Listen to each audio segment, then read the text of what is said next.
welcome everybody that's here today. We have three guests representing diverse levels of involvement and within the world of public art and the city, and they've been engaging public art in numerous facets over the course of the past year. And we also have in the audience students that are studying both architecture but also are involved in conceptual and curatorial studies, which is a new program since Doreen was here. So first I'd like to introduce our guests, and then I'll go over a little bit what our aims and goals are for this talk and format that will be taking place. So ndria Hickey is here, and she's the Associate Curator of the Public Art Fund. The Public Art Fund was founded by Doris Freeman, and she served as the first Director of Cultural Affairs, and not to kind of go too sideways, but she was a tireless supporter of the 1% for the Art, or Percent for the Art Fund that is now, since 1982, part of the program for every city built building. And so there's a little bit of overlap here, because when I introduce Lisa Kim, it'll all be clear. So we're very happy to have ndria here.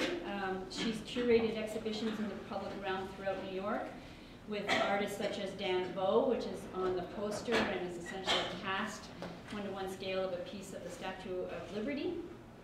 She's also worked with Caterina Rosa, Olafur, Oscar Tuzon, San Pauls, as well as group exhibitions, one called Configurations with Valerie Blass and Katinka Bach, Esther Klaas and Alison Vieira, Lightness of Being, and A Promise is a Cloud. Prior to joining the Public Art Fund, ndria was a curator of art at Art in General from 2007 to 2010, and she was a curatorial fellow in visual arts at the Walker Art Center in Minneapolis. While she was at the Walker, ndria collaborated on exhibitions including The Quick and the Dead in 2008, Hang Yang, Integrity of the Insider in 2009, and Eve Klein with The Void, Full of Power in 2010, among others. Before joining the Walker, she was an independent curator and writer. She completed her MA in art history at Concordia. I'm also from Montreal. And she has written and published widely in journals and exhibition catalogs. So we're very happy to have her here representing the Public Art Fund, which as its mission wants to bring dynamic contemporary art to a broad audience in New York City by mounting ambitious and free exhibitions of international scope and impact that will offer to the public powerful experiences with art and the environment, taken directly from their mission statement. I'm also very pleased to have with us Lisa Kim. Lisa is an art advisor and a public art administrator based in Brooklyn. In particular, she runs the cultural programming for Two Trees Management in Dumbo. I think your title is Director of Cultural Affairs. Two Trees is almost single-handedly responsible for bringing the kind of welcoming the creative community into Dumbo and contributing greatly to its transformation through to today. So she manages all of Two Trees' arts initiatives and cultural philanthropy, and Two Trees is very dedicated to trying to maintain a very strong cultural presence in Dumbo and supporting artists in various ways. Prior to her time at Two Trees, Lisa held various positions at different times with Gagosian Gallery, which, as you know, is a leading international art gallery with, last count, 11, 13 branches around the world. But she was also a director at the New York City Department of Cultural Affairs, where she ran the Percent for the Art program. And as you know, that's the program that commissions artists to create these site-specific permanent public works on New York City sites. Lisa holds a Bachelor of Arts degree in art history from Barnard and a Master of Industrial Design from Pratt Institute. She was also a key person in instigating and supporting the Dumbo Arts Festival, and we're so sad to learn that it's sort of the victim of its own success, and hopefully the baton will be passed on. But if any of you ever had the opportunity to experience the Dumbo Arts Festival, they had almost 250,000 visitors over the course of one weekend in the Dumbo Waterfront neighborhood, where they congregated all sorts of different artists participating in installations and events, and it was a very strong kind of community-oriented weekend that actually reached out far beyond Dumbo, far beyond the borough of Brooklyn, to engage all of New York and even visitors from abroad.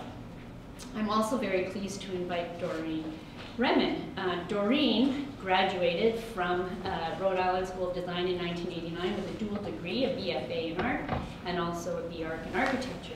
And then Doreen came to Columbia, and she gained a Master of Architecture, Master of Science in Architectural Design from the GSAPP.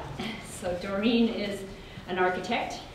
She worked with several architectural firms in New York City before she joined forces with Yvonne Forest-Villarreal and co-founded Art Production Fund in 2000.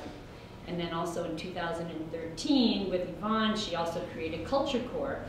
And that's an advisory firm that provides curatorial programming and art consultation to select clientele. And she's now, again, relaunched an online endeavor called Art Market that allows us to all be able to purchase, to acquire some works of artist works at any kind of price point almost. It's really exciting. You can get a $5,000 board for your skateboard, or you can just buy some little tchotchke for your kitchen for a nominal fund, and she has a special going on for Valentine's Day. And for those of you who are not familiar with our production fund, it's really dedicated to commissioning and producing ambitious cultural art projects, reaching new audiences and expanding awareness through contemporary art. Some of the projects that you may be familiar with include Prada Marfa, which I understand you just got continuing funding for, which is amazing because the artist for that, which is Elm Green and Dragset, refused to have any kind of private money, right? And so that is, I think, having support from our production fund to be able to enable the ongoing continued project with Prada Marfa is pretty amazing. And maybe all the more important, like the New York Times, there was an article about the rising real estate values of Marfa recently as a kind of like go-to destination, St. Bart's or Marfa. And so having the Prada Marfa there is kind of all the more prescient, I would think. And other current projects exist. For instance, currently on the show are the Pause series in Las Vegas. That's in working with the Cosmopolitan Hotel, where they use their giant displays and the facades of the tower to allow works of art by well-known artists like Laurie Simmons or Tracy Evans. And also they have been working with the Cosmopolitan Hotel to have an artist in residency program called T3 Studio? P3 Studio. Which right now I believe is David Coleman. And you know, he invites people to participate within the work that he's generating. So it's a way to engage adults, children alike, and I think all the more interesting in a setting like Las Vegas. But you know, I think that that kind of touches upon a very important aspect of public art, that like architecture, we do more than building. I think that what differentiates building architecture from building is that we seek to bring this added value, that we seek to kind of engage people and maybe pull them out of the everyday to break their routine. Public art, by having exposure to public art and experience to public art, it enables us to see our world anew. It enables us to reconsider our urban environment and our place in it. It transports us to make us aware, to create a new sense of collectivity. It gives visibility and it gives voice, as well as provides engagement with a very diverse set of communities. Public art prompts us to open our eyes, to open our minds to new ways of seeing and to new ideas. Public art entertains us, but it also provokes us. Public art enriches our lives. So without further ado, I will invite Andrea to come up and speak, and then we'll follow with Lisa and Doreen. Then we'll have a few questions that I will pose to our invited guests, but we would like to open the floor to you, the students, audience, to engage our guests directly with your questions or your comments. Thank you very much.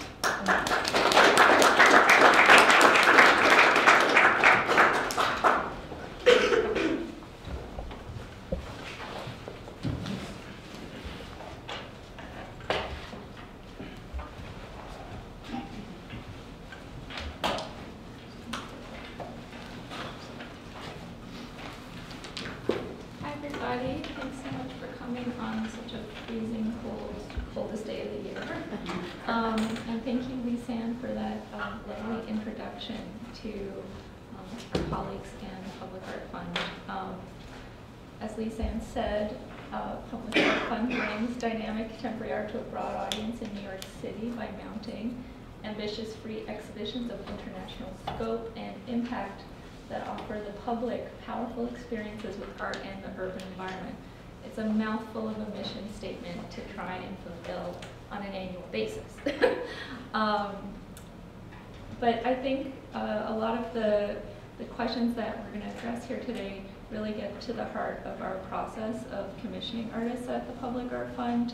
I'd like to sort of situate this lecture on the history of Public Art Fund just briefly, and then focus on 3 specific projects that I curated to talk a little bit more about the relationship between site and the artwork that we've commissioned, and also our process of working with artists. So as Lise said, the Public Art Fund was founded by Doris C. Freeman, who's actually the mother of our president. So in some ways, we're kind of a family operation. But despite our name and the word fund, we are very much a nonprofit organization. We are also completely separate from the city, although we have many close relationships with city government and different business improvement districts to have fairly easy permissions to do what we do. Obviously, there's a proposal process, but we are in a very nice place because of Doris's relationship with the city and the Percent for Art program, which is now over 30 years old. One of the main things that I think Public Art Fund historically was known for is our early Messages to the Public project, which was a series of commissions, usually text-based, sometimes image-based, that were shown on one of the early screens in Times Square, which I think was such a wonderful way to really see the relationship between an artist's vision and the scrim of a city, or the marketing landscape, or the advertising landscape. But Public Art Fund has done an enormous number of projects over the past 30 years. I'm just going to flick through a few of the more recent large-scale or spectacular projects that you might be familiar with, but we also recently relaunched our website, so we now have a great archive of all of our projects with information and images that you can surf through. This is Olafur, Elias, and the New York City Waterfalls, which basically created waterfalls all along the Brooklyn Bridge. It was an enormous project and took many years and a great deal of money to launch, and also I think attracted some number of millions of visitors. That is in one of our statistics somewhere. But you probably more recently remember the Tatsumishi Discovering Columbus project, in which the artist built a New York-style apartment around the statue of Columbus at Columbus Circle. So you actually walked up 4 flights of stairs to have a kind of intimate experience with a very well-known city monument in a completely different way. Another project is Ugo Rondinone's Human Nature. We annually, or biannually, depending, produce works with a relationship with Rockefeller Center for this specific site. Ugo is a Swiss artist who has worked in a wide variety of media and formats, and I thought his proposal for Rock Center was very unique. It's rock people at Rock Center. So it's funny, but he really took it in a very serious way. He sees each of these rocks as their own personality. He's created an enormous body of work based on this idea. And it has a lot to do with his own interest in Eastern philosophy. It's funny, it's whimsical, but it also has quite a significant underlayer. So here's a quick slide of our website. You can search by date and location. It's really worth your while to take a look at some of the artists that we commissioned. I think one of our earliest commissions was a piece by David Hammonds, which is a basketball hoop made from a palm tree, which, if you know David Hammond's work, was quite a feat. It's hard for a nonprofit institution to work with him now. But I just bring this up and share the past few slides with you as a way to show you the kinds of ways we're thinking about how we work with artists. We also, I think specifically in the last 6 years under our director, Nicholas Baum, have really focused what we're doing around an idea of core sites, which is very different, I think, than how a lot of other public art organizations work.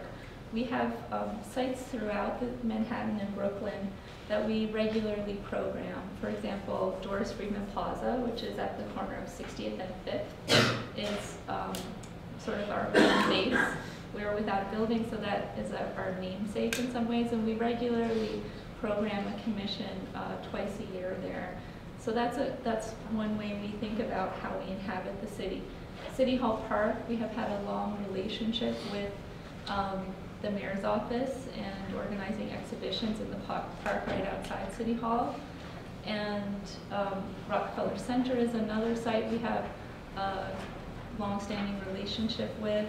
So we've kind of thought about the city in ways where we can, really understand the sites that we're asking artists to respond to, and also to kind of create a visibility and presence so that people have an expectation that they're going to encounter an artwork, which really changes, I think, the opportunity for the artist, and also the kinds of work that we're able to do. We can show some pretty out there projects. We can also show things that are, maybe a bit more risky, but our partners really believe in us. Another site we have is in Brooklyn at Metrotech, which we've been programming for over 20 years. It's a corporate plaza at the top of the J Street subway stop. And another site which we've just, in the last couple of years, really developed a relationship with is the Brooklyn Bridge Park, which we've had the opportunity to collaborate with Two Trees due to their relationship to the neighborhood. But it's a very different site for us and allows artists to have a very different kind of response in terms of the kind of work they can produce with the open space and the completely different aesthetic feeling. So that's sort of an introduction to how we work, I guess more on an internal level. If you think about a museum having an exhibition calendar, we're right now doing about 10 shows a year, and we organize our schedule around these core site projects. That's not to say that we don't often do projects that are, a special project. If an artist comes to us with a dream project, we have a lot of resources in terms of our relationships with the city to see what we can do about finding the right site, and we try and make that a priority at least once a year. So Tatsumishi would be a great example of a non-core site project. So this is a little backdrop to sort of get us into some more detailed analysis of a couple of projects that I think get to the heart of the challenges of public art and also the opportunities. I've mentioned Doris Freeman Plaza as our core site. This is an extremely challenging site for any artist. You've probably seen a number of different kinds of projects. Part of the reason that it's so challenging is because the architecture of the plaza has a lot of aesthetic reference points. It's also very imposing. The scale is very high, but the trees as you enter the park are lower. So if you're an artist who, for example, works in sculpture in a gallery space, maybe you've done one or two outdoor projects, thinking about how your aesthetic vision can translate to the site is no small feat. And I think Lise asked some really interesting questions when we were preparing for the panel about how public art really integrates into the surface of the urban space, but also in our public relationship with an artwork. And I think that the site is a great example of how all of that sort of comes together. The space is also used very differently. It's used as a tourist destination. It's a commercial area, it's an entrance to a park, it's also a traffic thoroughfare. So the spatial experience of that site is one of busyness and also focus at the same time. So you have really different kinds of audiences all together. And we've commissioned very different projects there, and it's very interesting to see how people react. For example, right now we have Suijongos Exhibition, which is 4 large-scale bronze statues that are actually called blind portraits, but they're very abstract. They look like large brown blobs. But they're very important art historically. The artist is very significant. He's never had a show in New York. And they kind of have an interesting presence in how they spatially define the plaza. There are also artists like Olafur, whose own work is very aligned with considering how the public thinks about images, how the public thinks about marketing, how we interact with basic messages, reference points. I don't want to use the word semiotics, but I will use it. And so working with Olaf, we spent, I think, quite a long time, nearly a year, talking about different ideas that he had. He set up a Tumblr and actually sent me drawings every single day. And in the end, we settled on thinking about recreating this piece, which is actually a photo work from 2006, into sculptural form. So Olaf is well known for producing these kind of whimsical sets that are actually photographs that he then sells as images. And in this case, he raised cardboard drawings of clouds into the air on these forklifts, cherry pickers. And he really wanted to think about what would it mean to have this kind of backdrop of blue clouds across the skyline in New York. And it was actually the tallest piece we've ever done here. And it has this kind of childlike quality that's very inviting. But I think what makes Olaf's piece so successful is that he was very much aware of how the public would interact with this work.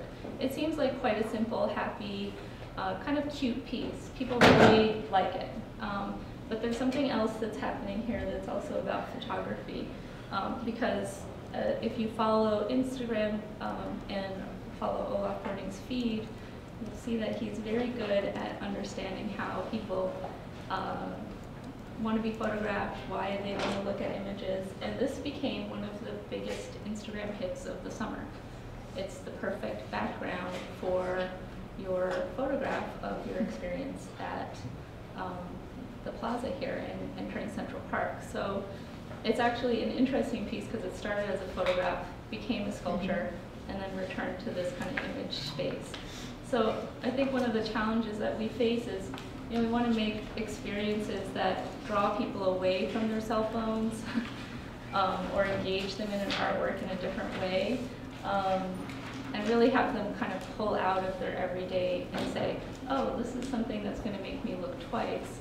But we also want that work to be rigorous and important in terms of contemporary art movements and the validity of that work, perhaps in a museum context or in a critical discourse context. And I think the nice thing about this piece is that it really gives you all of these things in one, but it does require a little extra thinking. And it actually didn't really occur to us until after the piece was finished and we looked at all these Instagram images that it had a completely different life in the eyes of our visitors. And that was a very telling experience and something we bring into our future commissions. I'm switching now to Metrotech, which is another extremely difficult site.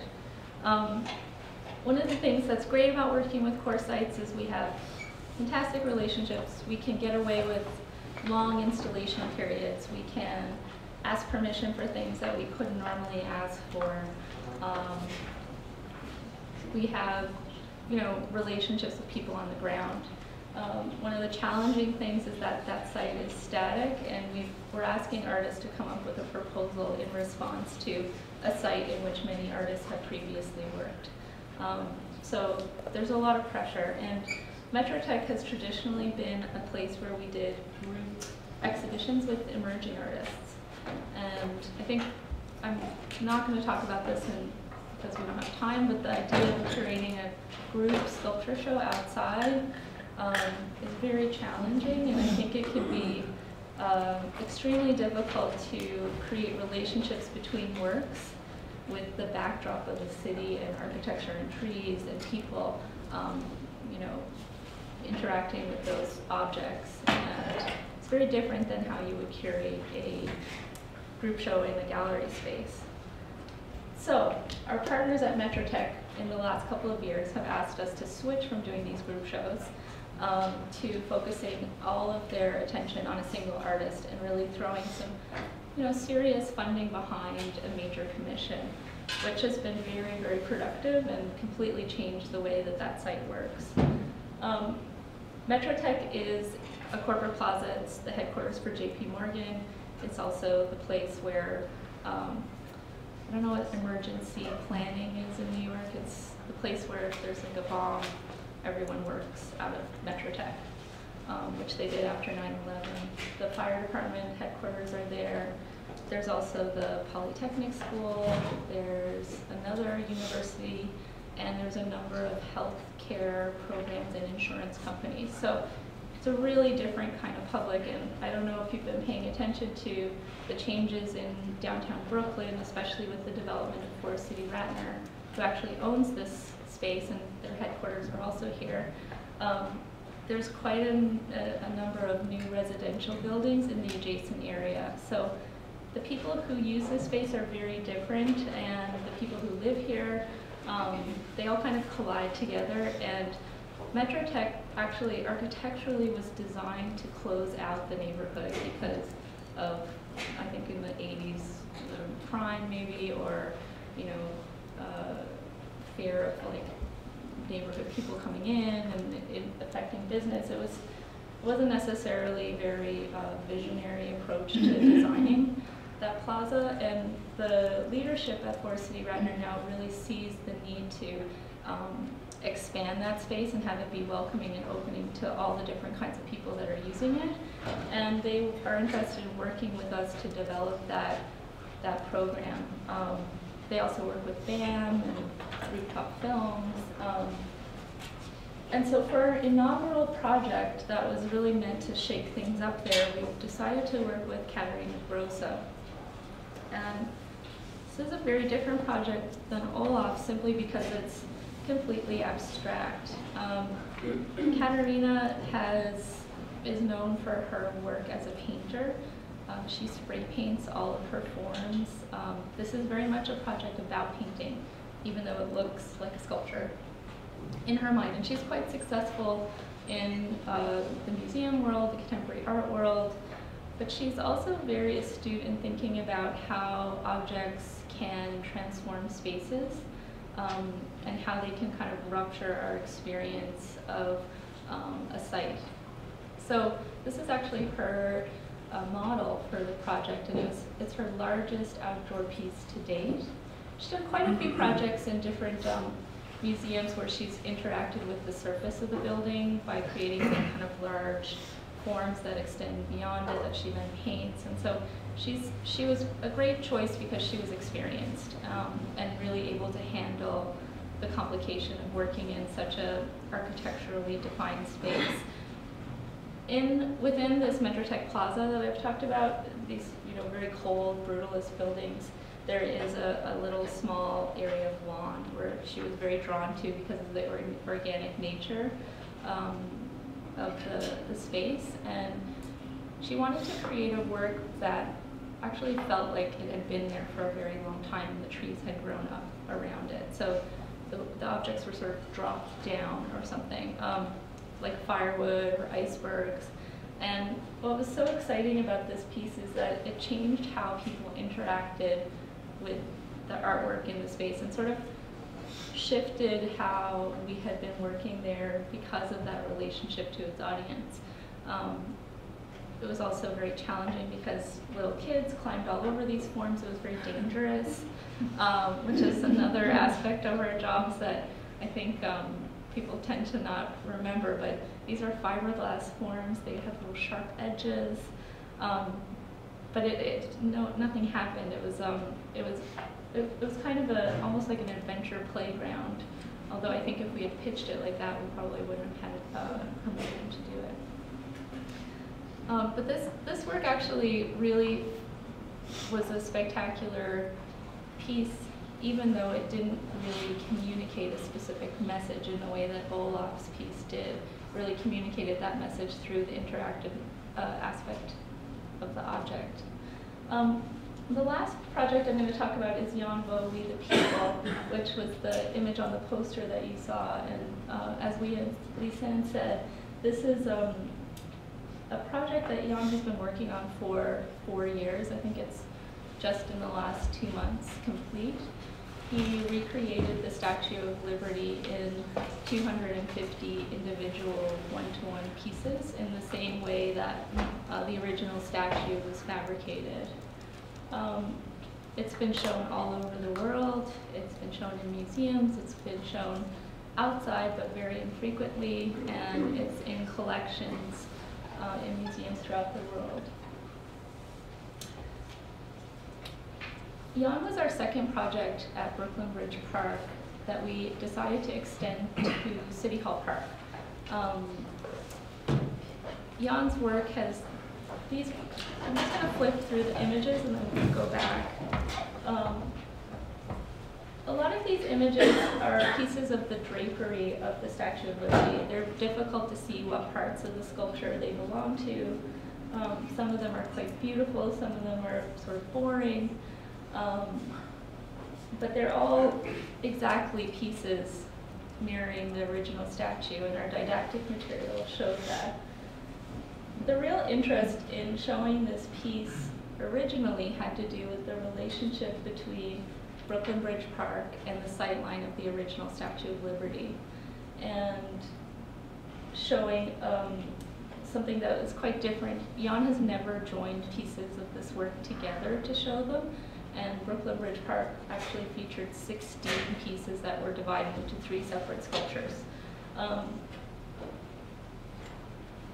It was an interesting invitation because Jan, the way that he works, he's a conceptual artist. His work is very much about a kind of archaeology of research around a particular object or subject. And he doesn't always like to give a lot away. And so when you've seen this work previously in museums, it's been a little bit more like our installation at City Hall Park. They're kind of placed up against the wall. They might be in the shipping crates they came from. He thinks of them less as sculpture, less as sculptures and more like an artifact or a residue of a bigger idea around globalization and economics. I was kind of surprised when I invited him to do the piece at Brooklyn Bridge Park that he agreed, because it gives such a clear relationship to the original statue. But he was very interested in seeing how the meaning of this work and the messages around it would actually translate to the public. And I think in a lot of countries where he's shown this work, it's been very much about the deconstruction of the meaning of liberty and freedom and almost a critique of the US. And he was very curious to see what would happen when it was shown here with the Statue of Liberty in the background, and also a very heavy narrative in the community about the beauty of the Statue of Liberty and everything it stands for.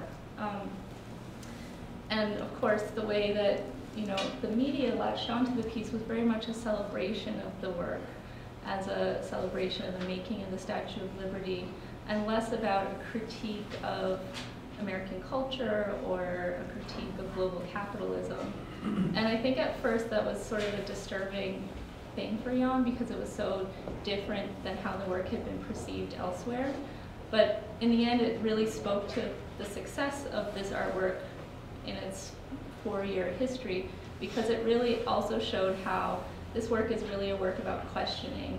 It's a work about perspective. It's a work about how you as a human encounter a piece with your own ideology. And I think what was very exciting about showing this piece in New York is that it kind of shifted the whole dialogue around the work in this celebratory way, which Jan had to deal with and also really consider in what he now sees as an archaeology of each separate object. He's shown the ear of the statue in every single exhibition. It was on display inside City Hall, which was kind of a perfect symbolic place for it to be. But he sees this conversation as part of the history of the piece that'll continue. And I think what was great about the 2 sites that we use is City Hall Park is very jewel-like little space. It's Victorian design, and it has almost like small gallery rooms with low-hanging trees, a lot of vegetation. So when you show sculptures in that space, they look quite, it's hard to have them not look beautiful, which he really hated, actually, which is very interesting. The installation process was very much about him saying, could you make it look uglier? And me saying no. But it really took the context of the statue away from the work in a different way than if you just crossed the bridge and saw the piece with the original statue in the backdrop. So this is sort of, I think, 3 different examples of the kinds of artists that we've been working with, but also different ways that we've been thinking about how artworks function inside the contemporary art context, like inside a gallery or museum, and the discourse around those artworks, and how we try and translate those into public spaces. One of the things I think about a lot as a curator is, who are the right artists to commission for these large-scale public projects? An artist that I love, that I think may be the most exciting contemporary artist today, may not be very good at making public art. There are some artists I've been in conversation with for 3 years that I would support anything they did, and it's such a challenge to translate your work from interior to exterior, and also from initiated audience to passerby, that doesn't always work. And likewise, there are artists that I think are fantastic in how they think about public space, but they don't quite stand up to the white gallery space. Their work doesn't happen to be as effective when they don't have this ability to go big or to be incredibly impactful or spectacular. And so Jan, for example, beyond this project, he would not be able to do something that would be as impactful in public space. But this project in particular was a way for us to work with him and also do something that was very impactful to the city. So I think I've probably spoken a little too long, but take a look at our website. We have a lot more information there.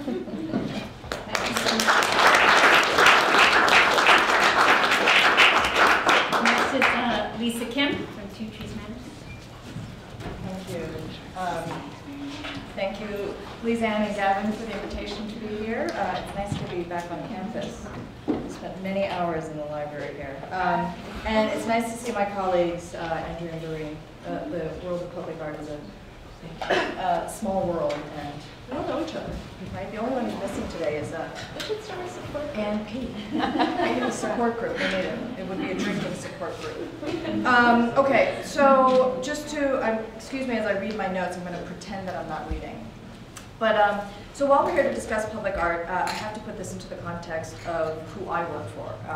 I am the art girl in the real estate company.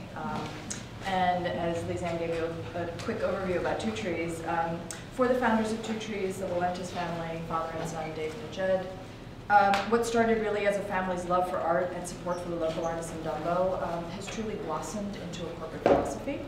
And it's a corporate philosophy of cultural philanthropy and understanding the value and the social benefit of public space enhancement and community building. This image that you see here is the Dumbo Waterfront. This is where the James Carousel is right now. And this is not too long ago. This is the late 90s. And then let me skip here. This is what you see today. This is Dumbo's most photographed site, where you have the Empire State Building centered in the towers of the Manhattan Bridge. That's today, but in the 1970s, this is what Dumbo looked like. It was a derelict wasteland. It was industrial wasteland. The massive concrete and brick warehouses were largely abandoned, which basically meant, as in with many places in New York, it was a territory that was ripe for artists because space was to be had at very little money. So, and in the 70s, you also have to remember that this is the birth of public art programming in New York as we know it. Actually across the country, this is when the public art programs are starting, where Percent for Art was founded, where Public Art Fund is founded, Creative Time begins with the Art on the Beach series, and the New York City Percent for Art law was signed. And it was also, I think there was the citywide Art in the Parks exhibition was in 1977 maybe? And those who would venture into Dumbo in the 80s and 90s got to experience creative art, Creative Times projects, the art in the Anchorage. This is inside the Anchorage of the Brooklyn Bridge. This was spectacular shows and performances. This is when Dumbo was really sketchy. I would go as a college student, and it was get off the subway and you kind of question where you're going, and do you have your mace in your purse, and where do you go, and then you end up in this kind of dark tunnel of a space, and then you just get these amazing shows. So public art in Dumbo is not new. Dumbo has had a long history of artists who were occupying these vacant warehouse spaces where public art had been programmed in the Anchorage.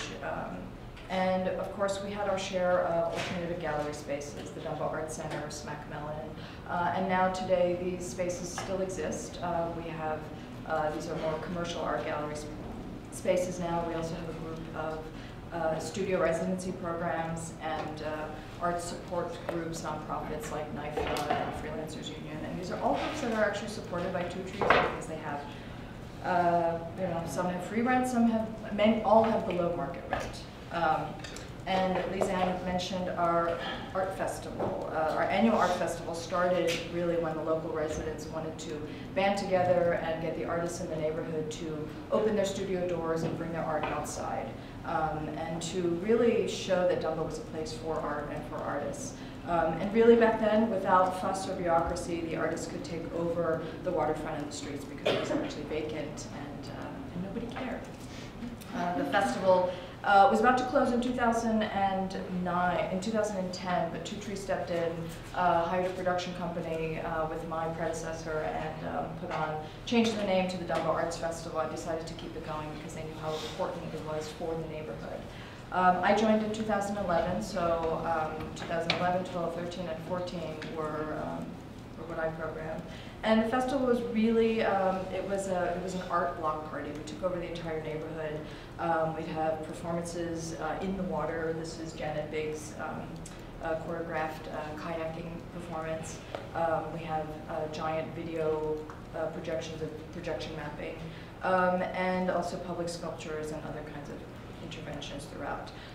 You're seeing on the bottom right Vito Akanchi, who's actually a longtime Dumbo tenant. He is a part of a project called Poet Sculpture, and he is reciting his architecture notes. A few more shots of recent projects.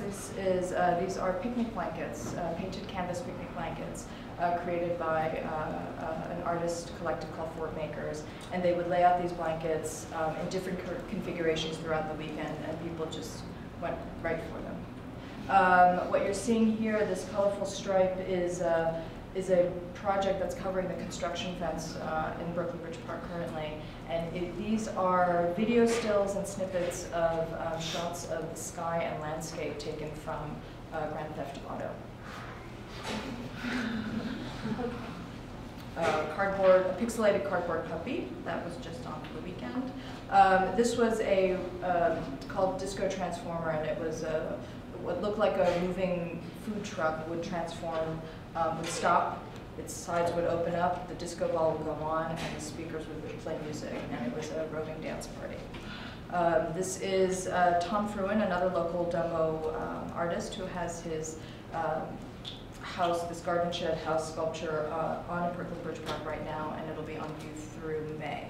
As Andrea mentioned, it is really important for public art programmers, whether you're a public art programming group or a private developer, to have those relationships with the stakeholders and the site owners. So we have a strong relationship with Brooklyn Bridge Park, and while the festival is only a 3-day event, and and their projects are made of paper or bronze or whatever kinds of materials, we do get some projects that stay on and live beyond the 3-day festival. So this is one of the projects. I've battled with Brooklyn Bridge Park. This was a project that we installed in 2012, right before this was for the Dumbo Arts Festival in 2012, and we got it to stay up. We took it down right before Sandy. But this is Luc Dubois' project called Hindsight is 2020. Luc is he's actually an experimental music professor here at Columbia. He's also an artist, and he's just a all-around really smart guy. So he wrote a program, and he scanned in all of the text of the presidential State of the Union addresses from George Washington to George Bush II. And using the program spit out the most commonly used words in the State of the Union addresses. And in trying to find a form of how he would represent these words, he picked the classic eye exam chart, where the top word, which is largest, is the most used word in that president's speech. George Washington's most used word was gentleman. George Bush's most used word was terrorism. And it was a fascinating look through American history, just with these snippets of State of the Union address. Now, the battle I had with Brooklyn Bridge Park was they didn't want me to install these 43 boxes along the fence to destroy the view. Right? Because everybody comes to the park for the view. And they wanted me to turn the boxes perpendicular to the fence. And I insisted, I said, you've got to do it this way. I promise you we're going to leave 2 feet between each box. People are still going to be able to get there, and they're going to actually walk past each project. And you know, no art project can compete with this Manhattan skyline when you're putting art on that site. So it's a very challenging site for artists. I said, but you're looking at these metal boxes, and what better way to put a project up than something that emulates the metal structures, you know, these high-rise structures and windows that you see across the river. So finally they conceded, and we got it up for 2 months. But battles are to be had. Sometimes won, sometimes lost. Another project we did with Brooklyn Bridge Park, on the lawn across from the carousel, on the top you're seeing Grayson Cox's half-story mountain. Grayson wanted to create a man-made mountain that one could perform relaxation in. So what you're seeing is the silhouette of the Corbusier LC4 lounge chair embedded into a rock structure that he created. And he wanted it to be a statement about modernist architecture and design, and a very obviously man-made fake structure set against this backdrop of these major feats of engineering architecture directly under the Brooklyn Bridge and downtown Manhattan. We work with DOT as well. This is the Plaza site on Front Street, Alvin Ladder sculpture that just went down in August. One of my first projects in Dumbo was to tackle the plaza at the Pearl Street Triangle. DOT set about this plaza program in 2007, and they transformed these these parking spaces to reclaim it for the community to create plazas. And they painted these plazas this, what I call Plaza Green, DOT green. And they're fine, but it's just green. So we commissioned David Ellis to come and paint the plaza. These are shots from overhead, clearly, and over day 1, day 2, day 4, and day 5. And this is, you're only getting this view if you're on an upper floor, but from the ground, this is the view that you get. So hopefully an improvement on Plaza DOT Green. Dumbo has very specific site conditions. Our borders are the East River, the BQE, the Manhattan, and the Brooklyn bridges. And with that, you have this condition of it's also a downward slope into Dumbo towards the waterfront. And because of the bridges and the BQE, you have a neighborhood that is full of overpasses and tunnels and giant barriers for pedestrians. When you walk across the Brooklyn Bridge, and you have a choice. You can either go straight and you end up on Tillery, or there's a set of stairs that drops you down under the anchorage of the Brooklyn Bridge, and you're in a tunnel. And it's dark, and you're unsure of where you're going. And there were guidebooks that would actually tell tourists, take the subway into Brooklyn and walk from Brooklyn across to Manhattan. So the folks in the Dumbo Improvement District wanted to change that, and for the 125th anniversary of the Brooklyn Bridge, they commissioned a wayfinding project with signage and markers, and they approached me when I was with Percent to create an art project for this site. I struggled with what it would be because you can't really paint on the bridge. It didn't make sense to put a sculptural installation, so we decided to tackle this with lighting.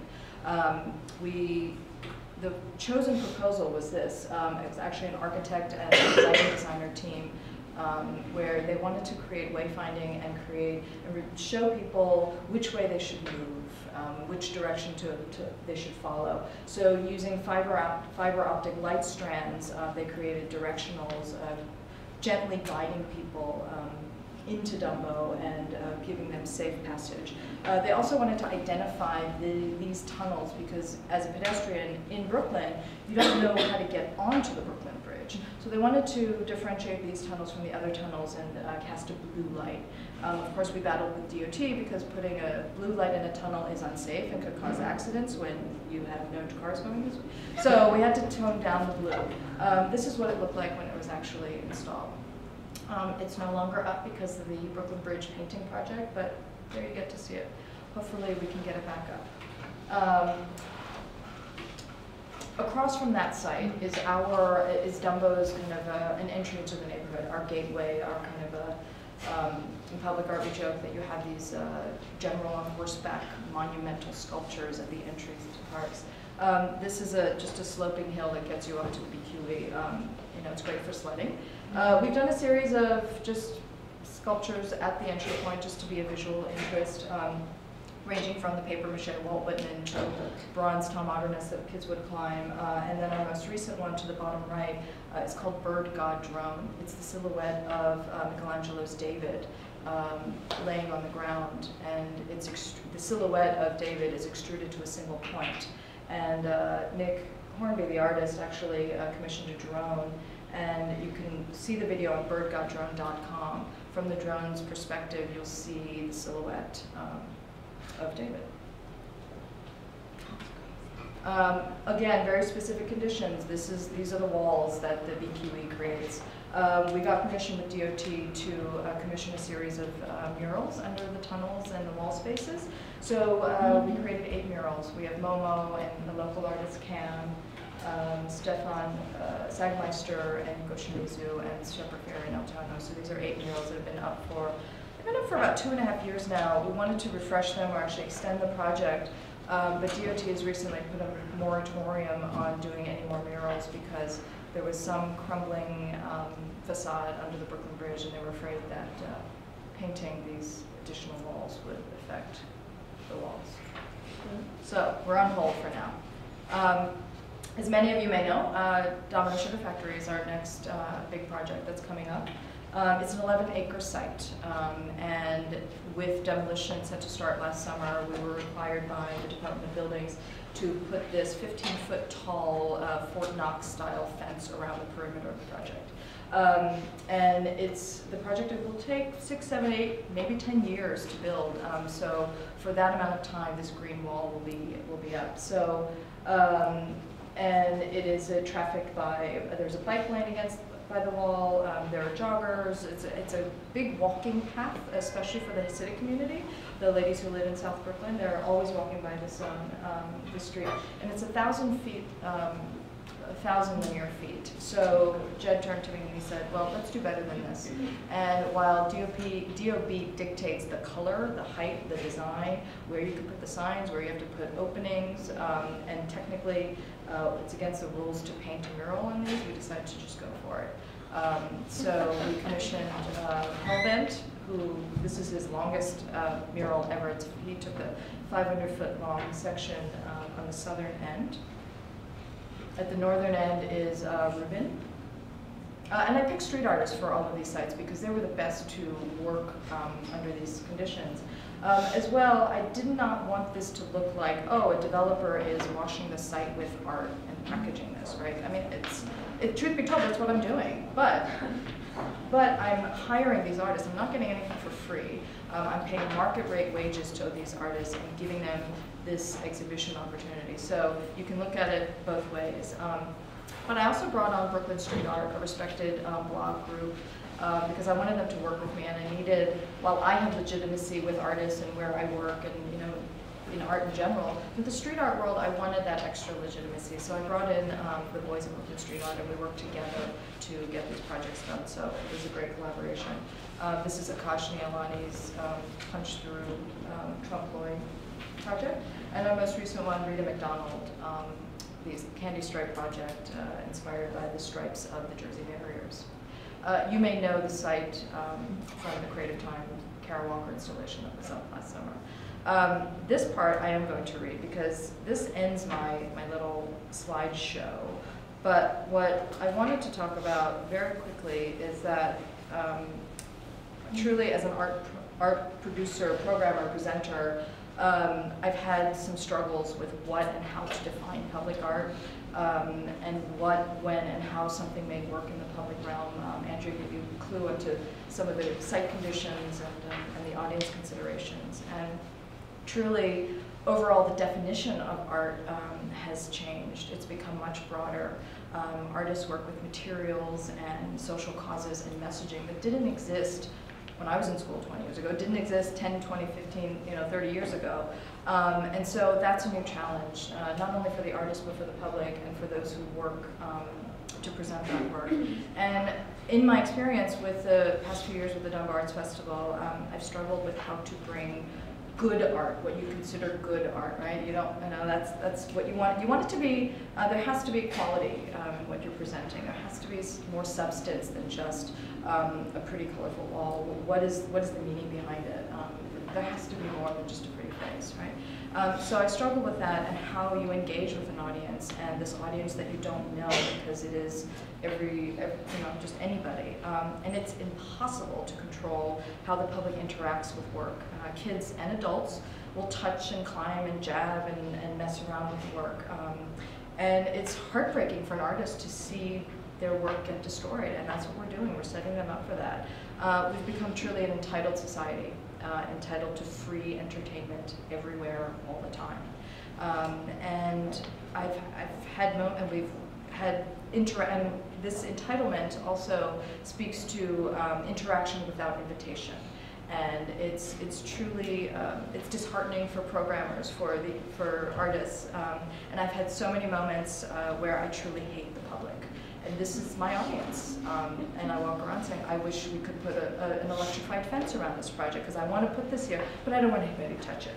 And I really struggle with the notion of art moving more towards entertainment, these big blockbuster shows, or everything going on Instagram, right? Or it just being about getting that selfie. Certainly the Kara Walker show was,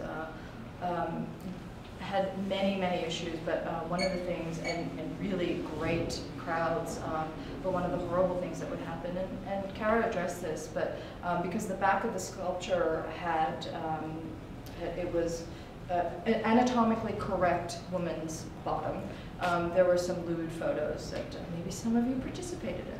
But if you check out Instagram, there's a lot of that. So those are the moments when you struggle with what you're doing and who you're doing it for and how it will be received. But ultimately, it's about balance, and I've come to terms with it, everybody, as I give you my confessional. Art truly, in whatever realm you're presenting it, is about engagement, enrichment, and enlightenment, and it is okay if it has a tinge of entertainment.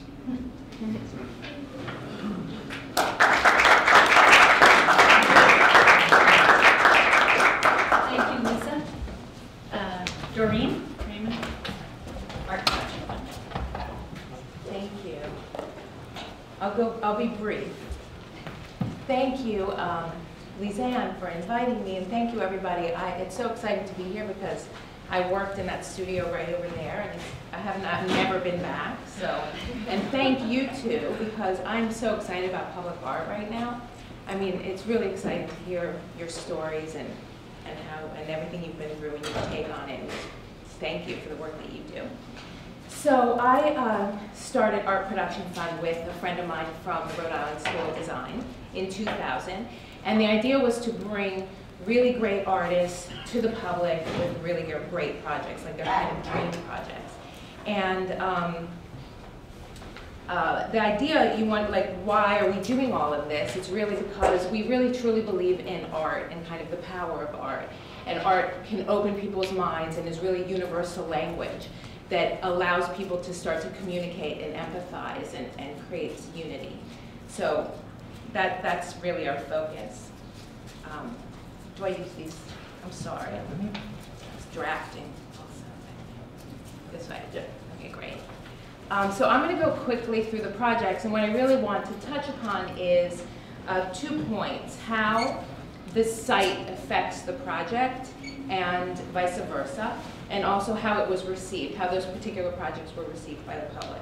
So this project is by the artist Rudolf Stengel, who is you know, a fantastic contemporary artist, and his work now sells in the millions. And when we started this project, it was actually, he was like mid-career, and you really couldn't give a painting away for $20,000. I mean, it was like he was in a kind of moment, and I really think this helped make him a household name, which is one of our missions. His idea is to do a domestic gesture in a public space. This is a story of how there actually was a plan A, and we worked on the plan A for about a year, and then we couldn't get funding for it. It was much more expensive. And then last minute, he said, you know what, this is plan B. And plan B happened within 6 months. So it kind of shows you when it's meant to happen, it's meant to happen. And the idea is that, his idea was that it was a huge minimalist sculpture, but in the end it was carpeting. And the fact that it wasn't a public space that thousands of people go through daily, it really disrupted your daily routine. You were forced to interact with the work, but in a very benign and non-aggressive way. And people came through and, you know, really ranged from comments like, this is the best sound sculpture ever, because suddenly you weren't hearing the reverberations and echoes of the space, to like, this looks like my grandmother's carpet, I don't get it. And both of those reactions are fantastic. It's just bringing you out of your day-to-day into a different conversation. This is Prada Marfa. This is our only permanent piece. It was not meant to be a permanent piece. It was meant to be up for a temporary amount of time until it disintegrated into the landscape.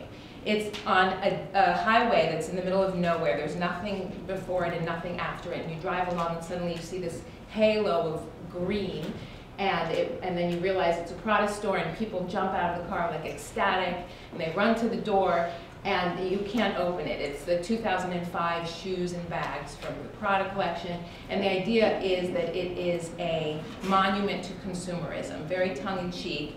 When the artist came to us, they really said, we have a great project, it's called Prada Nevada. We want to put the Prada store in the Nevada desert.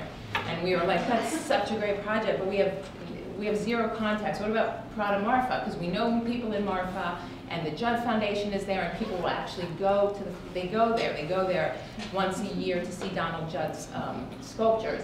So then it became Prada Marfa, and the idea, when we first put it in, so they said very clearly, we're not renovating it, we're just letting it disintegrate like the natural landscape. And within 3 days of it up, it was vandalized. Someone in the neighborhood had taken a truck and wrapped a cord around the door, which is locked, as I said, ripped the door off, and stole the shoes and the bags. They were only the left foot shoe though, so they had no pairs of shoes, but they had the bag. And right away we got a frantic phone. We were like, what do we do now? It's like a will and testament. You're not supposed to do anything to it. Frantic phone call from the artist. restore it, we have to restore it. So right away, we all got together and like raging, Mucha Prada sent us back more bags and more shoes. Although they didn't fund the project, it was not funded by Prada because it's a criticism, almost, not criticism, commentary, questioning consumerism. They didn't want it to be funded by the brand. So we created editions. Maybe if you've seen those big editions, one ended up on Gossip Girl that says Marfa and then the amount of miles from the collector's home to this location. So we sold 13 of them with different miles from the different collectors to raise the money. And that's it, and since then we've been maintaining it. So recently, as Lise said, became a museum site, which is phenomenal. So it is private land that somebody gave us, but it became a museum site, so now you can never take it down. It's kind of historically preserved. And it's among the top 10 art sites, I think, to visit, like CNN's list. So we're very excited for the artists. But this is just to tell you, and remind me if I don't tell you, about the public reaction. At first it was hated. It was hated in the beginning, and then when they vandalized it, they sprayed Dum-Dum, D-U-M, D-U-M, Dum-Dum on it. And like bullet holes shot at it, all kinds of things. And now people go, they make pilgrimages there. Beyonce was there, people leave their business cards there. You know, so it's become beloved. So it really was a whole transition, which is interesting. This is a project called Art Ads. We've done it maybe 2 or 3 times. It's during the month when the ad space is inexpensive. I think it's January to February, right after Christmas. They gave us the tops of the taxis, and we put just pure art there, no branding, nothing. And this, you know, this is phenomenal for art lovers. They suddenly see a Chuck Close go by or an Alex Katz. For people who are unaware of it, they don't, maybe they don't notice it at all, but we are 100% sure that just seeing these images sparks something within people. This is a project that's in Times Square. Josephine Mexiber is this one iteration. We did 3 projects during the course of a year. It was a development spot that we found. And the idea here is that the site really is a protagonist. I mean, the site literally, we're inviting the artists to react to this site. So here, if you saw the same sculpture, which is an oil rig, that she had taken kind of various oil rigs that she knew and kind of cobbled them together to create the quintessential oil rig. You could put it anywhere, and it would be kind of an oil rig out of context, or a calder, some kind of a modern day calder, you know, kinetic sculpture. But here, in this case, it's truly kind of a critique of what we're doing, you know, how we're behaving to nature, what we're doing, stripping away of the nutrients up to the ground, kind of aggression against nature, for what? To light, you know, Times Square, to light, you know, to kind of, you know, bring all of the electricity and gas and everything that is fueling its surroundings, so that kind of location is super important. Is actually was a response where this piece was literally kind of needed to be right there and respond to that neighborhood. And people were, it was unbelievable. Like, we actually, when we were installing it, people were like, what, they found oil here? Or people would say, what's gonna happen to our rents now? Like, this was really the response. And then over time, people, you know, really got to love them. But I'm sure everybody was happy. It was temporary, by the way. This is Yvette Matter. Now, this is one piece that was by an artist who is not super well known, but she approached us. It was directly after Sandy, and she said she wanted to do a reaction, kind of a gift to the city after Sandy. This took 1 week to put together, literally 1 week, and $0. We got the space donated, the lights donated, everything donated.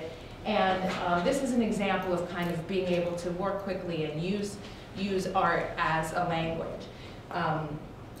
And it was a rainbow of colors that went all the way to Gowanus. No, where is it? Where it was the most damaged? Sorry, in Brooklyn.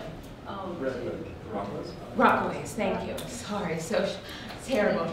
To the Rockaways. So that's how far these lights could travel. And we had such a great response. So this might have been the most popular piece of our whole 15-year history, which is really, it's very funny and kind of ironic that it happened so quick and happens an artist like isn't, you know, super well known.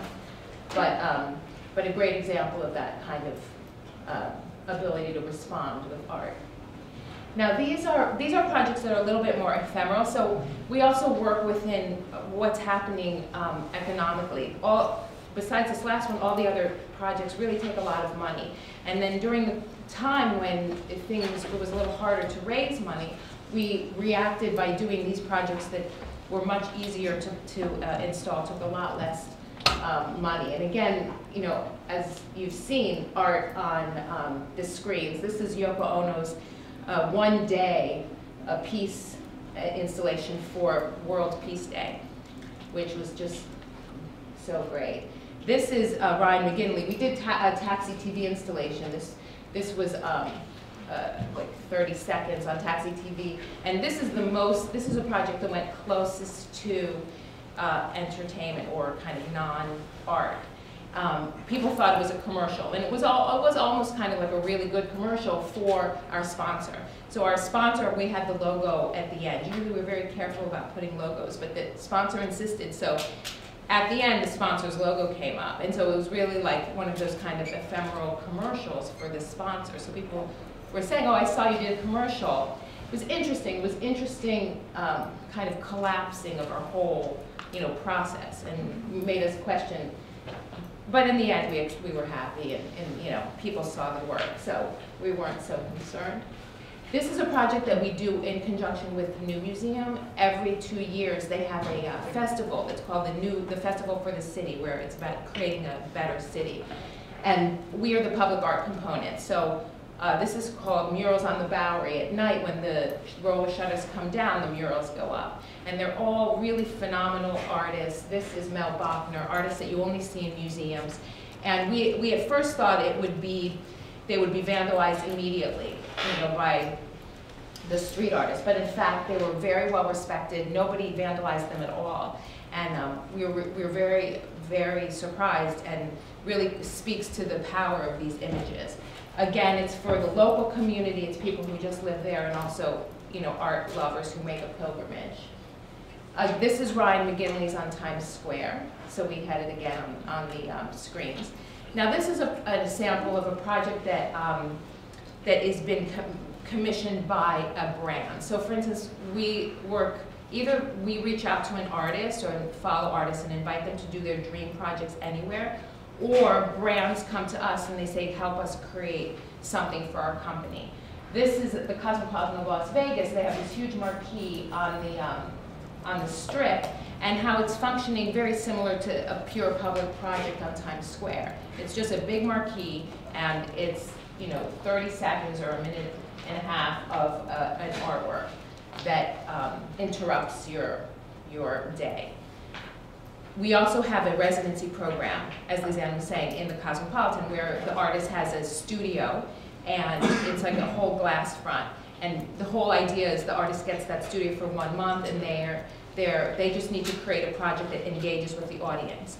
So they have to create something where people come in and either, you know, talk to them or work with them or create art with them. And it's become so popular, and it's the audience of Las Vegas.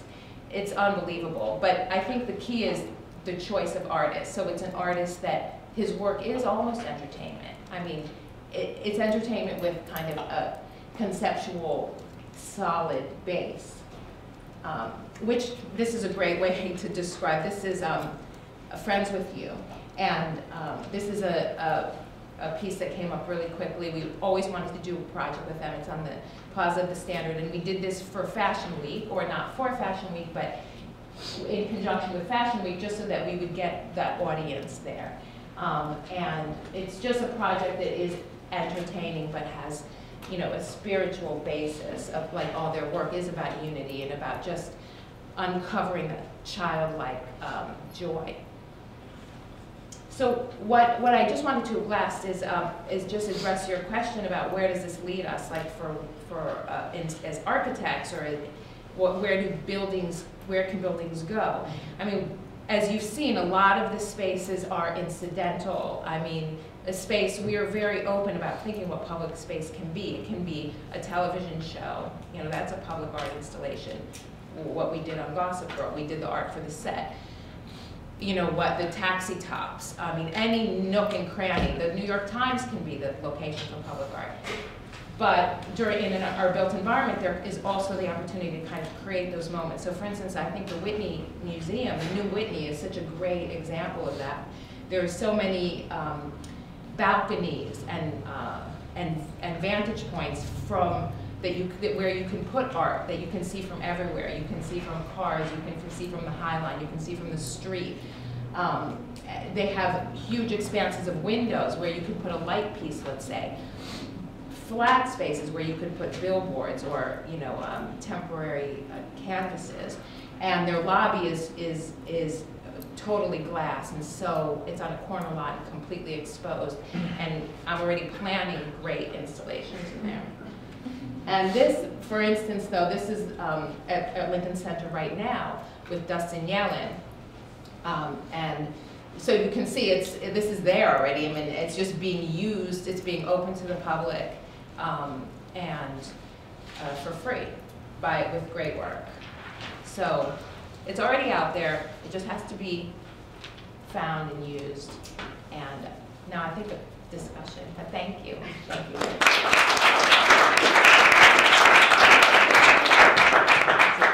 Maybe I can invite our guest to come up to our little corner here. So I'll show. I'll take this one. I can see you a little bit better.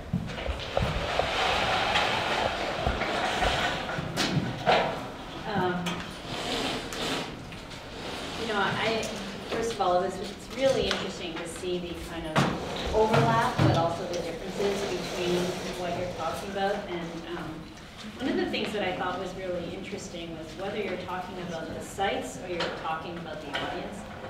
This idea of control and the unexpected, and it seems like that is such a driver in the projects that it's detrimental at times when people are abusive, but when you say that there's interaction without invitation, but that's also a goal, right? I mean, and that the projects kind of, you know, maybe you can speak about how much you kind of just hope that there'll be some kind of unexpected outcome, or when you've been kind of surprised by either the reaction, well, you spoke about it more directly, but you know, I think it's coming both from an audience that is maybe not initiated, as you mentioned more specifically, but that when we come to a site that everybody brings with them a kind of history and a narrative, and you can never account for all of that. And I think that that's what's so interesting about, one aspect of what's so interesting about putting public art in the public domain is that there isn't this neutral canvas, there isn't this kind of framing of and contextualizing. It's kind of blowing it all open. And it's interesting how both of you picked Times Square to install projects. And I was also taken by how you, maybe you can speak about this a little bit, to what extent you feel the work is, you know, engages on so many levels, but it also performs a level of critique. Obviously, when you use advertising, for instance, or even in the case of the pieces from the State of the Union address, I mean, they remind me very much of those plaques that you see on Brooklyn Bridge. Now you're looking at this or that. So, you know, it's not really literally performing that process, but it is beginning to filter your view of sort of lower Manhattan's, you know, seat of power. Could you speak a little bit about this idea of critique and the content of the work, but also its context contributing to that? Okay, yeah, I'll go ahead. I'll just start really quickly. I mean, no, it's very interesting because the thing about public art is that you don't, you know, it's very hard, you don't want to talk down, or, you know, you don't want to kind of come in and I think offering a critique is, has to be a delicate balance between critiquing and also embracing and being engaging. You know, that's really the fine balance for us. And I think that really has to do with the artists, you know, the artists that you choose. And yeah, what they're interested in critiquing in their own practice.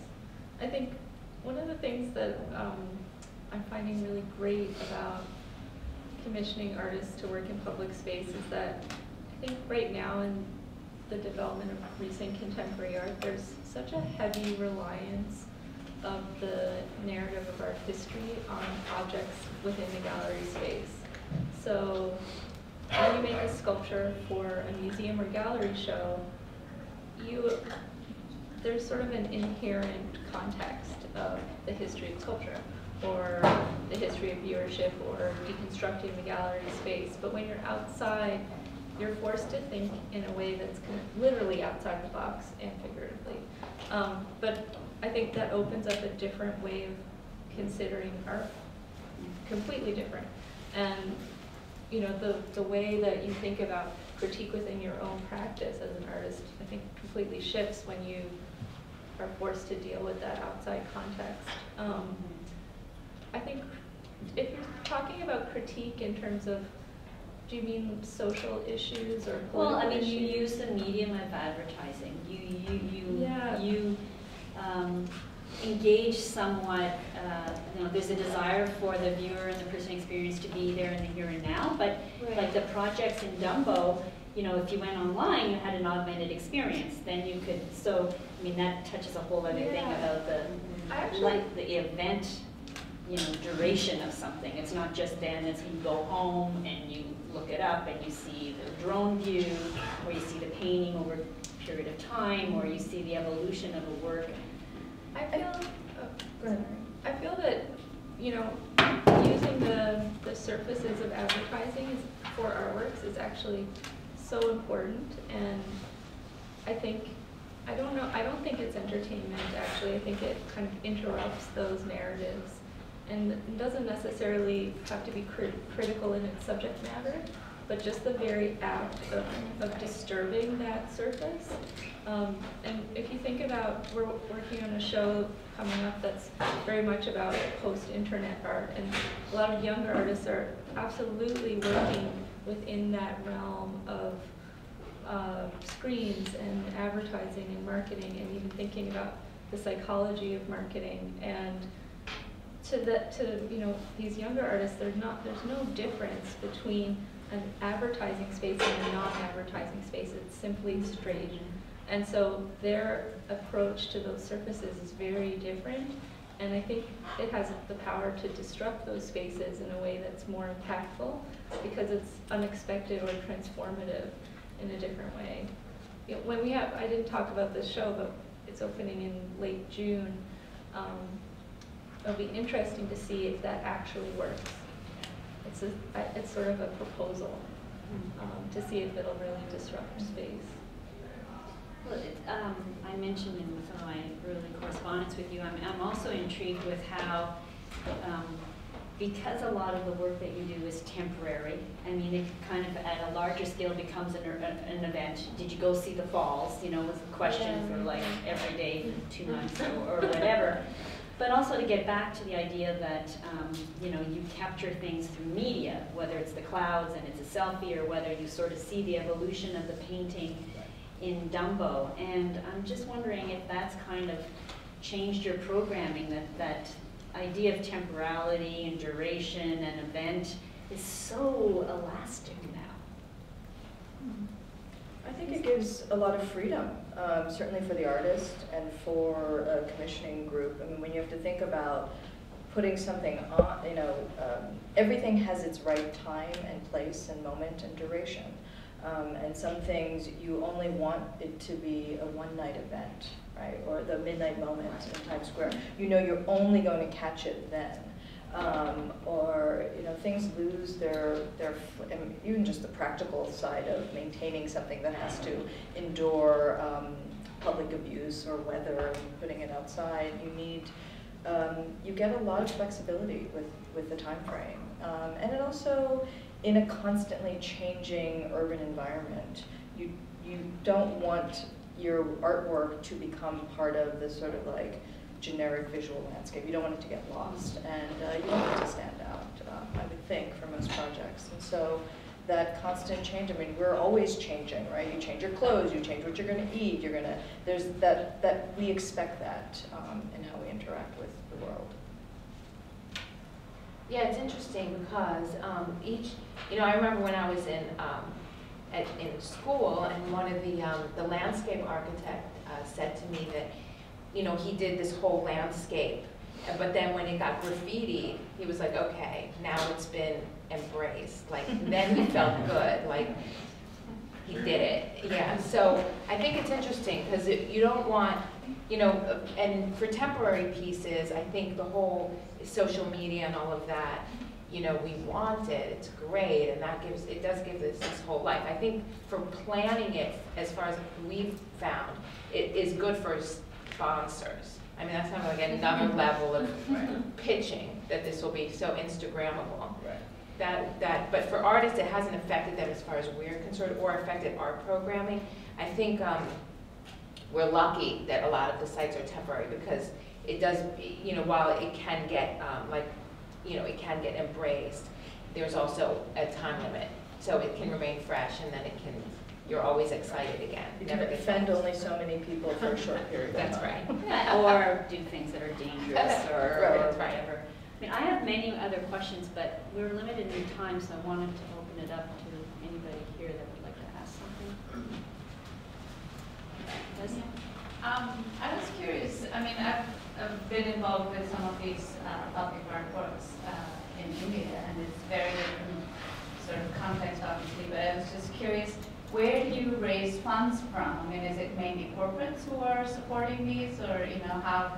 And the second thing is, in what way are the people, aside from the artists, is there any involvement of any community around, or any appropriation of space that is otherwise not like, not like something that's set off on the side, but when you take over a sidewalk or a space and sort of insert it and disrupt the city space and movement in that way?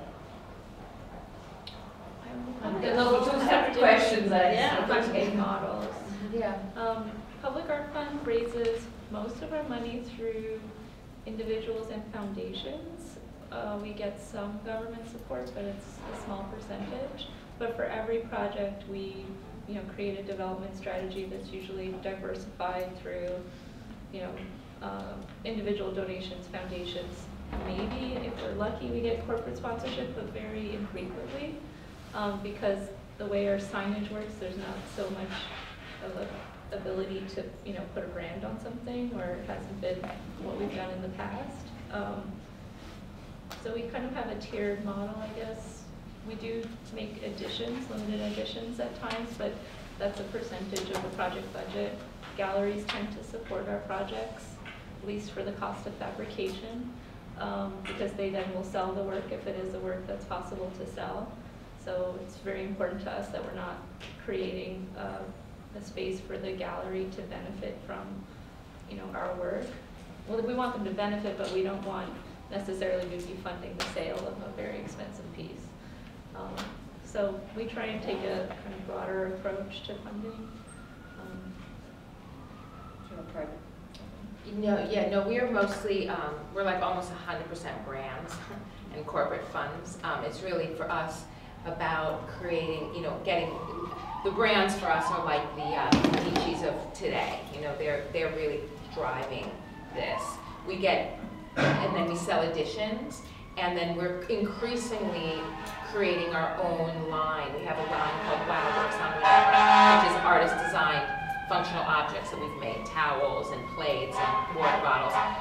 So that's, our idea is that we're going to fund ourselves. We're like cultural entrepreneurs, where we're trying to somehow fund.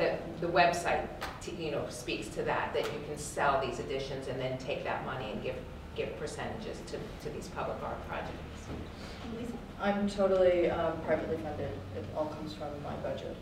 So I pay for all of our public art projects. The festival's a different model where we will bankroll the festival, but we raise funds mostly with corporate sponsorships against our overall budget. So there's a mix there, yeah, and partnerships. I think there was a question over there. Yes?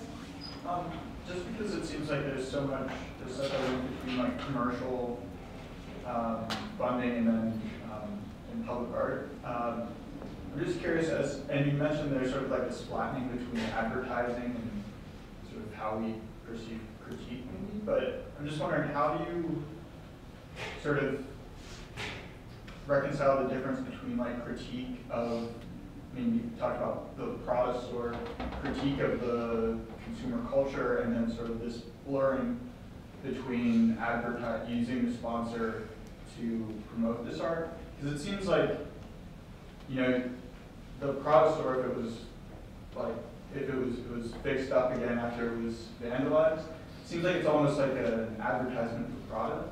That's right. Which is like in its own way, it's really interesting.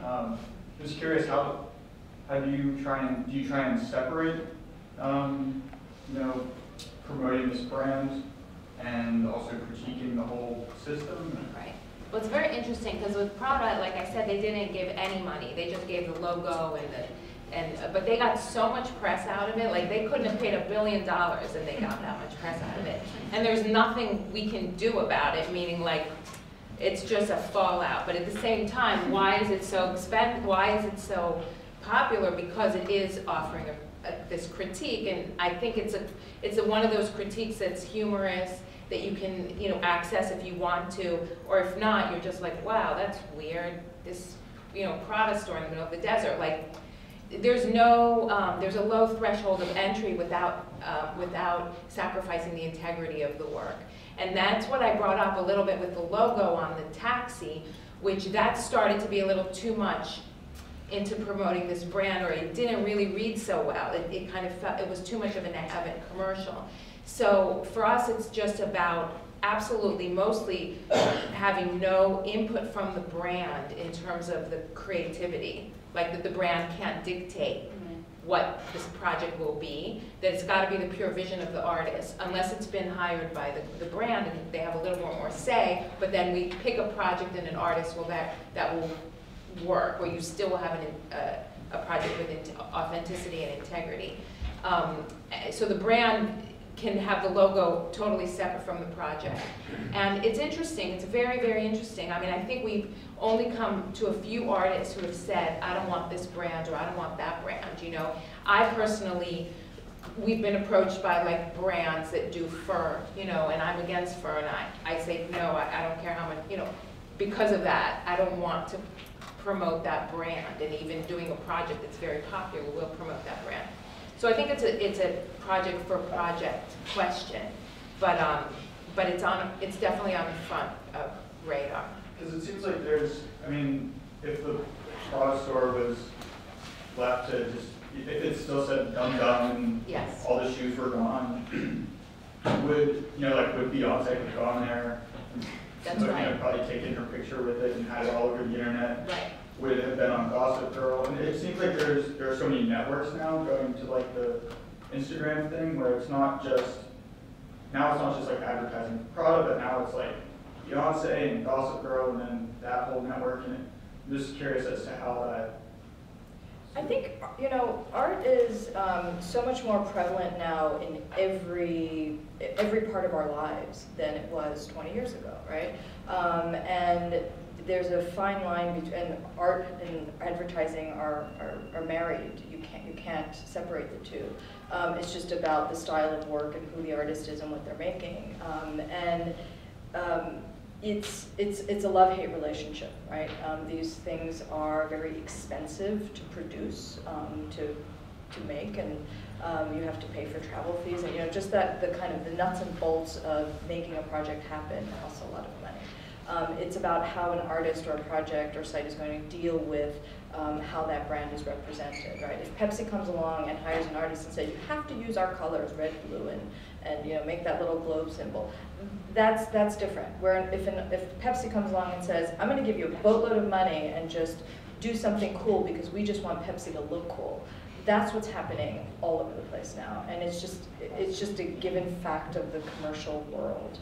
And it's that balancing act of where you accept the money, how you use the money, and how you represent that brand. and artists have to make money. This is another thing. I think we are, it's no, I grew up where I was told, my mother was like, oh, you're pretty good at making art, but don't grow up to be an artist, you'll be broke, right? And then remember there were like those starving artists, hotel artwork sales. The notion of the starving artist is so long done and played, and you know, now you have very wealthy artists, but it is a job to be an artist, and you have to make money. And as art presenters, we want to make sure that the artists are compensated, whether that money comes from brands or foundations or the private sector. I also think that inviting artists into the dialogue of how images are sort of consuming our environment is very, very important. And especially, like, Instagram is a great example because public art is the most Instagrammable thing you can think of in public space. It's really a phenomenon. And it's also a very special way for the public to engage with the work because they frame it in their own image-making process. Not to say it's completely altruistic, but there's a number of artists who are using Instagram as a medium and using that as public space, and they're hacking hundreds of thousands of viewers so that they have, you know, tons of power in that space. And they're also making work that is meant to be seen through a camera more than it's meant to be seen with your eyes. But they're thinking about that in a critical way. That's not necessarily hugely subversive, but they're becoming part of the dialogue as the image makers. So they're taking a little bit of power back. You know, the same people who make advertising went to art school. So what does it mean to be not hired by some advertising company, but communicating and contributing to that image economy in a different way? There's a great public art piece in the front of the MCA Chicago that featured 3 objects. One was a mannequin's head. It was by Amanda Ross Ho. And it was, you know, I think Chicago's #1 Instagram image. And also because it created facial recognition through Instagram.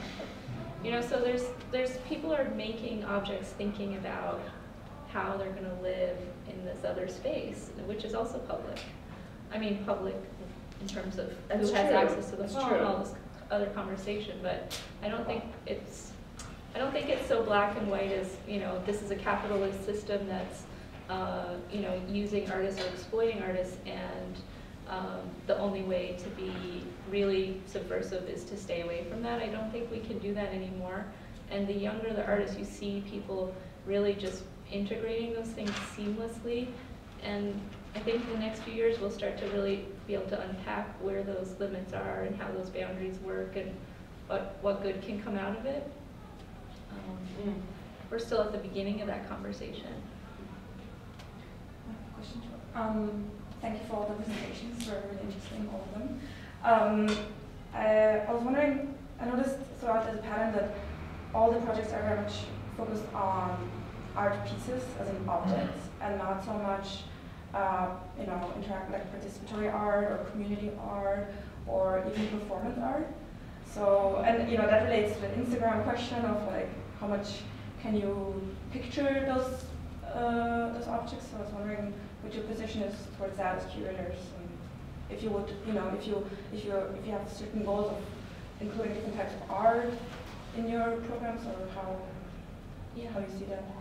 The festival was all about interactive art. It was just a limited. No, yeah. Right. I was thinking that one was an exception actually, but that was actually the only one I think from all the projects that you presented. Yeah, we have not in the last couple of years done too many projects that would, I think, fit under that umbrella of social practice because of how we use our core sites. They're challenging spaces to do more ephemeral projects because where our relationships are about programming those sites, and so what's there when there's nothing happening, for example, is a big question. That's not to say that we're not interested in it. It's sort of been, I think, the last couple of years about raising our profile and getting established in a different way throughout the city, and now looking at, you know, how do we also engage with artists who are working in a different way. thinking very carefully about how communities are engaged, because our sites are not necessarily places that communities congregate in a way that feels very authentic. I think for us it would be so much more about, you know, finding the right location, the right project, and having the right artists come together to make it good. You know, I think a lot of kinds of projects with community interaction as the core goal, as temporary projects, they can be sort of like drop-in development. They don't really always go deep enough, and creative time is so great at doing it is the other thing, and they're not the voids in the room today. And they kind of, you know, thinking about how we all have different visions, they're really, that's their focus. And it would also be hard to also do that in addition to them, I think. We all just have different specialties. Yeah. Yeah. I mean, we do time-based work. We do performances. I thought I was really focused on this particular presentation for the built environment, so that was like a missed opportunity, and I'm sorry about that. But we do performances, and just to give you an example, like last night, we did I worked on the Kanye West, Vanessa Beecroft fashion show. So that was ultimately a performance. You know, Vanessa Beecroft, her work is the first project we ever did was at the Guggenheim Museum with her work. It was in the rotunda of the Guggenheim. It lasted for 3 hours. And it was just a group of women standing there like a performance piece, maybe 20 of them, in various levels of dress. So from bikinis to undressed.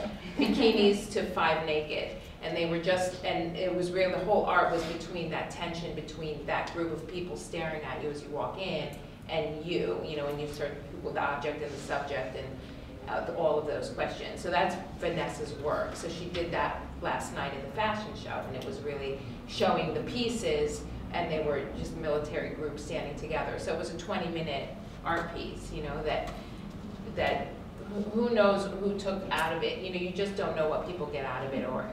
But back to the point of, I don't even mind the formula 80-20, you know, where it's 80% what people expect and just 20%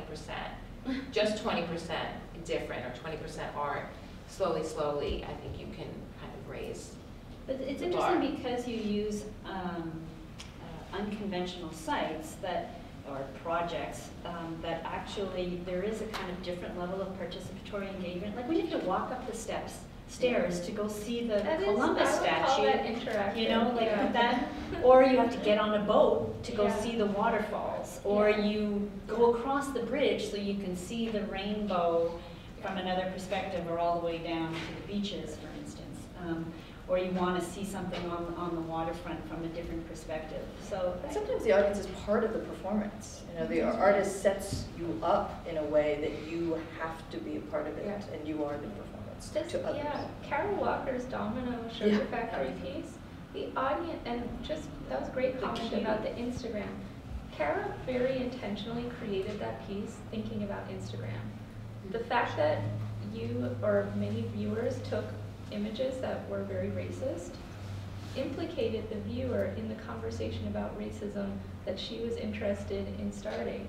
And she's making a secondary piece that actually deals with those images. So in a way, you know, she set a trap, and we enacted it by our connection with it. She secretly videotaped people interacting with the sculpture. Oh my gosh. That's why you had to sign the waiver. It also included your documentation release form. So, you know, like a lot of static work, there's quite a lot happening between you and the piece.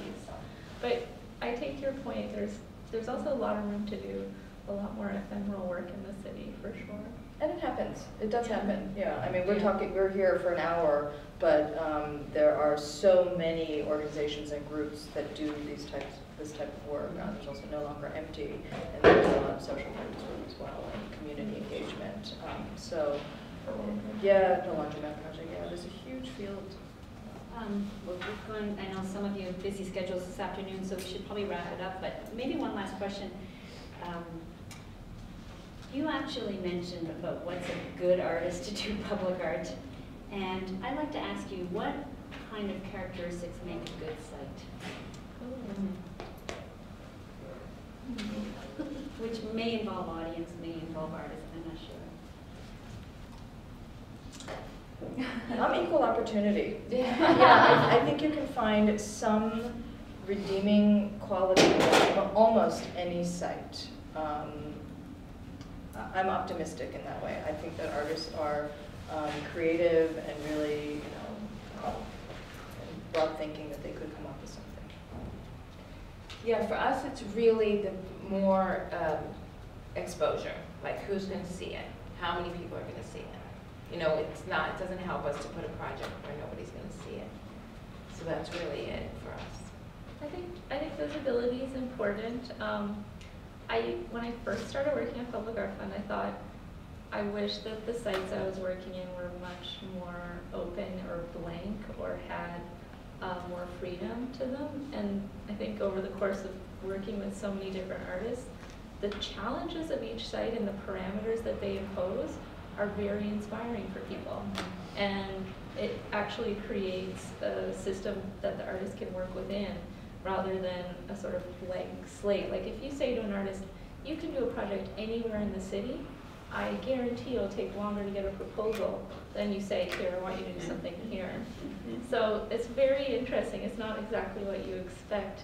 Sometimes the lack of freedom can be very productive. So I don't know if there's an ideal site.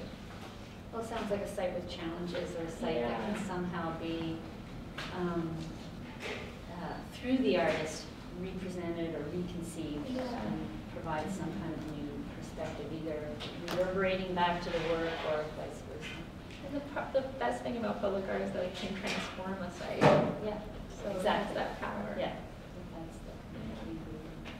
Well, I want to thank our three guests, Lise, Hickey, Doreen, Freeman, for joining us today.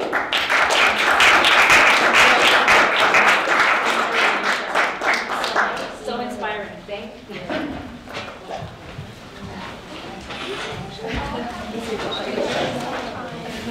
She's interning. Oh. She's interning down like near my office. We did Oh, yeah. We should do that.